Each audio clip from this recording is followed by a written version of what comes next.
کو چھوڑ دو، اجتماعیت ختم ہو جائے گی، اطاعت نہیں ہوگی تو یہ فرمایا۔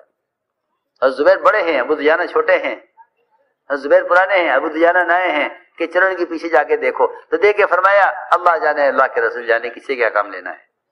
تو میں نے ایک بات عرض کی ہے کہ حسد کی وجہ سے آدمی ساتھ چھوڑ دیتا ہے، حسد کی وجہ سے آدمی کام کے ساتھ چھوڑ دیتا ہے کام میں، جی ہاں ہم ان کے ساتھ نہیں چلیں گے، کیوں کیا بات ہے؟ حسد ہے، جی ہاں اندر حسد ہوتا ہے کہ ہم تو الگ کریں گے، ان کے ساتھ نہیں کریں گے۔ سنو، اور صحابہ کا مزاج یہ ملے گا کہ جب وہ کسی کو آگے بڑھتا دیکھتے تو اپنے آپ کو ان کے ساتھ کر دیتے، تو ان کے ساتھ ہو جاتے کہ چلو آپ کے ساتھ کام کریں گے۔ اس لیے فرمایا کہ ساتھیوں کی خوبیاں دیکھو، اور یہ کہو کہ خوبی اللہ کی طرف سے ہے، اس کے اختیار کی چیز نہیں ہے کہ اللہ رزاق ہے، کسی کو مال دے، اللہ تعالیٰ کسی کو علم دے، اللہ رزاق ہیں، وہ کسی کو رزق دیتے ہیں، کسی کو علم دیتے ہیں، کسی کو عہدہ دیتے ہیں۔ اس لیے فرمایا کہ ساتھیوں کی خوبیاں دیکھو، خرابی مت دیکھو، خوبیاں دیکھو، محاسن دیکھو، کس کے اندر کیا خوبی ہے، تو وہ خوبی تمہارے اندر آئے گی صحبت سے، ساتھ رہنے سے۔ یہ صحابہ کرام کی خوبیاں اعلان کر کے تلاش کی جاتی تھی۔ ایک صحابی کا جنازہ لایا گیا، جنازہ آیا ایک آدمی کا، لا کر رکھا گیا، حضور اکرم صلی اللہ علیہ وسلم نماز پڑھانے کے لیے تشریف لائے، تو حضرت عمر رضی اللہ تعالی نے آپ کو نماز پڑھانے سے روک دیا، فرمایا کہ آپ اس کی نماز مت پڑھائیے، یہ آدمی اچھا آدمی نہیں ہے، آپ اس کی نماز مت پڑھائیے۔ سنو، آدمی صحیح نہیں ہے، ہم نہیں چاہتے کہ آپ اس کے جنازے پر آئیں، آپ جائیے، اس کی نماز ہم میں سے کوئی پڑھا دے گا، آپ مت پڑھائیے۔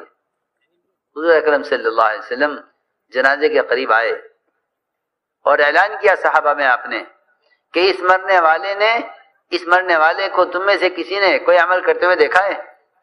ہاں دیکھو، یہاں تو اللہ مجھے معاف فرمائے، کوشش کرتے ہیں خرابی تلاش کرنے کی، اور وہاں ایک برے آدمی کی خوبی تلاش ہو رہی ہے اعلان ہو کر۔ سنو، آپ نے اعلان کیا صحابہ میں، کیا تم میں سے کسی نے اس آدمی کو کوئی خیر کا کام کرتے دیکھا ہے؟ ایک صحابی نے عرض کیا کہ یا رسول اللہ، اس مرنے والے نے فلاں فلاں موقع پر اللہ کے راستے میں ایک رات پہرا دیا ہے، بس ایک رات پہرا دیا ہے اس آدمی نے، مرنے والے نے، اللہ کے راستے میں۔ تو آپ نے فرمایا جو آنکھ اللہ کے راستے میں پہرا دینے میں جاگے گی وہ جہنم کی آگ نہیں دیکھے گی۔ فرمایا عمر پیچھے ہٹ جاؤ، تمہیں کوئی حق نہیں ہے لوگوں کے اعمال کے بارے میں سوال کرنے کا، پیچھے ہٹ جاؤ۔ ہٹا دیا آپ نے حضرت عمر کو اور نماز پڑھائی۔ یہ بتلایا کہ خوبی تلاش کرو مومن کے اندر، تمہیں کوئی خوبی معلوم نہیں ہے تو دوسرے سے پوچھو۔ جی ہاں، آپ نے اعلان کیا صحابہ میں کہ تم میں سے کسی نے اس مرنے والے کو کوئی نیک عمل کرتے ہوئے دیکھا ہے؟ تو یہ جواب دیا کہ اس مرنے والے نے اللہ کے راستے میں پہرا دیا ہے، فرمایا جو آنکھ اللہ کے راستے میں پہرا دینے میں جاگی ہے وہ جہنم کی آگ نہیں دیکھے گی۔ اس لیے میرے دوستو عزیزوں، ساتھیوں میں خوبیاں دیکھو، خرابی مت دیکھو، جی ہاں، اور عیب تلاش مت کرو۔ اور جب تمہارے پاس کوئی خبر لے کر آئے، جی ہاں، تو حدیث میں فرمایا کہ سب سے بڑا جھوٹا آدمی وہ ہے جو سنی ہوئی بات کو آگے بڑھا دے۔ سنو روایت میں، جی ہاں، کفا بالمرء کذبا ان يحدث بكل ما سمع، کہ ایک آدمی کے جھوٹا ہونے کے لیے اتنا کافی ہے کہ سنی ہوئی بات کو آگے نقل کر دے۔ ہاں سنو، عجیب قصہ ہے کہ آدمی سنی ہوئی بات پر قدم اٹھا لیتا ہے اور سنی ہوئی بات پر فیصلہ کر لیتا ہے مومن کے بارے میں۔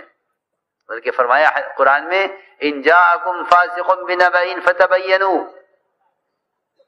کہ اگر تمہارے پاس کوئی منافق خبر لے کر آئے، اور یہ ظاہر بات ہے، یہ بات یاد رکھنا ہمیشہ کہ مومن کے بارے میں اس کے کسی گناہ کی خبر منافق ہی لائے گا، مومن کا عیب نہیں کھولے گا۔ یہ بات بہت ضروری بات ہے، یہ مومن کے بارے میں غلط خبر مومن کبھی نہیں لائے گا۔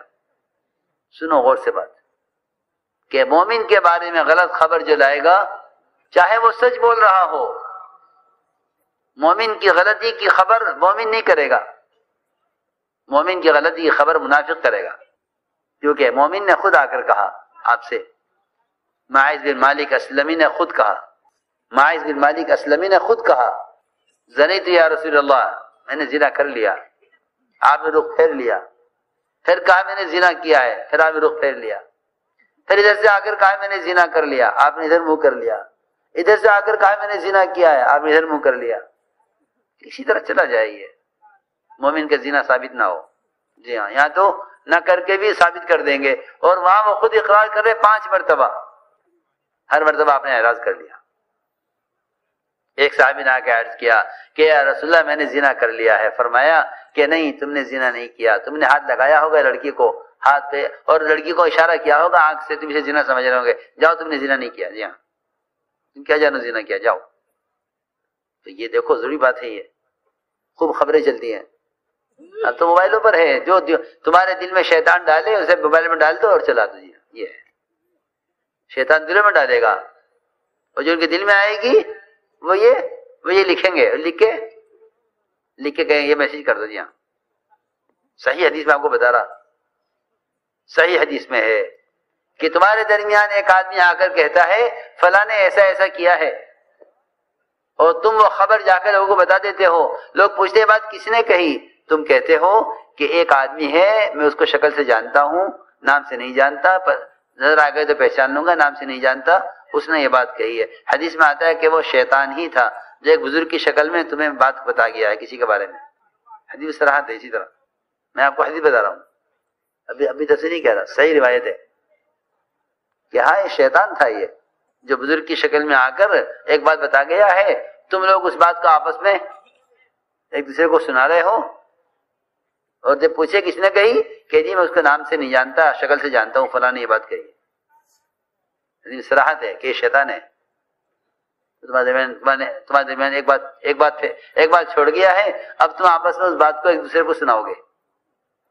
اس لیے فرمایا اگر تمہارے پاس کوئی منافق خبر لے کر آئے تو تحقیق کر لینا، تحقیق کر لینا. ایسا نہ ہو کہ تم کسی مسلمان کے بارے میں کوئی قدم اٹھا لو. سنو غور سے، یہ طریقہ بتایا. دیکھو تمہیں قصہ سناتا ہوں، اس سے معلوم ہوگا کہ اڑتی اڑاتی خبروں پر عمل کرنے سے کتنا بڑا نقصان ہوتا ہے. سنو، حضور اکرم صلی اللہ علیہ وسلم نے ایک صحابی کو بھیجا، ایک قبیلہ بنو مسترق، ان سے زکوٰۃ وصول کرنے کے لیے.